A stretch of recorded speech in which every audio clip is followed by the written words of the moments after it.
Alam nyo ba mga kaibigan kong mga Pilipino, ito ang halatang-halata na niloko na tayo ng gobyerno. It doesn't need to be genius to understand what this government is doing to the Filipino people. Ito ay harap-harapan ng panluloko sa Pilipino. Unang-una, mga kaibigan, dinisiplina nila yung PhilHealth.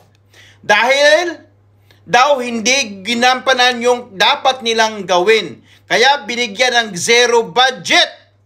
Bakit hindi nila palitan yung mga nasa PhilHealth na hindi gumagawa ng tamang gawain? Bakit nagstay pa sila dyan kung hindi naman nila alam yung ginagawa? Instead, papanatiliin nila yung pera ng mga Pilipino. Litse, pera ng Pilipino yan. Para sa mga Pilipinong nagkasakit. In other words, kasi kayo mga mayayaman, kayo mga kongresista, kayo mga politiko, may pera kayo kung in case magkasakit kayo. Pangalawa, itong AKAP, itong budget, budget na ina-approve ng 68 billion ng Kongreso. Ang Senate ay 5 billion. Mga kaibigan ko, ito ang tandaan ninyo Hindi po ito mapupunta sa DSWD na kung saan sila po yung Department of Social Welfare and Development na sila sana ang mamigay, kundi ito ay mapupunta sa mga kongresista at mga senador.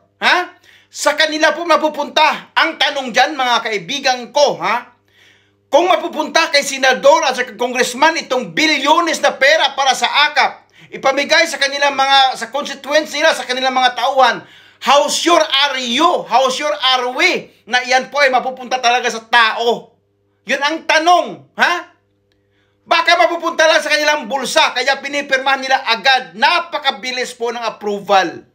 Mga kaibigan ko, ito ay harap-harapang kalukuhan na panluloko sa mga Pilipino. Ordinaryo mga Pilipino. Kami mga OFW nagpapadala ng pera dyan sa Pilipinas, pandagdag pagpaganda ng tinatawag na ekonomiya ng Pilipinas.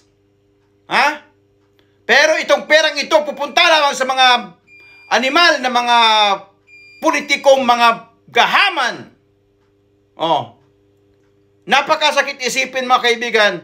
Kaya nakita ko itong Pilipinas wala ng paltungan. Sabi pa ni Akop ngayon na nabudol tayo daw ni Duterte, ni President Duterte. Kasi si Duterte daw ang face of crimes, illegal drugs, and so on and so forth. Walang hiyang Akop na yan.